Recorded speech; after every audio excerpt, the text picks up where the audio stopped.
Kom ons gesels oor tevrede deur betekenisvolle aktiwiteite. In 'n tyd waar die wêreldnuus ons oorheers met massa afleggings waarvan vertel word by tegnologie-reuse soos Google en Amazon, voel dit asof werksekerheid en loopbaanvervulling al hoe skaarser word. Die konstante druk om hoër uit te styg, meer te verdien, harder te presteer, laat baie mense uitgebrand en leeg voel. Maar beide die Bybel en die positiewe sielkunde wys vir ons 'n ander pad. En dit is, tevredenheid word nie gevind nie, dit word geoefen. Prediker in die Bybel herinner ons aan hierdie eenvoudige maar lewensveranderende waarheid. Ons lees daarvan in Prediker 3 vers 12 tot 13.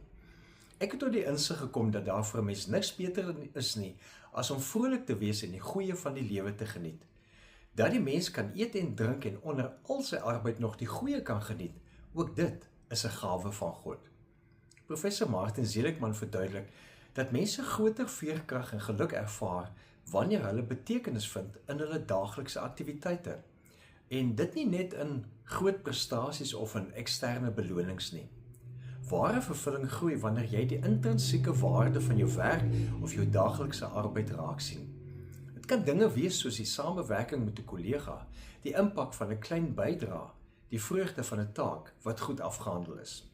Nou in Suid-Afrika waar ons ook sukkel met hoë werkloosheidssyfers, herinner hierdie praktyk ons om dankbaar te wees vir geleenthede, selfs in uitdagende tye.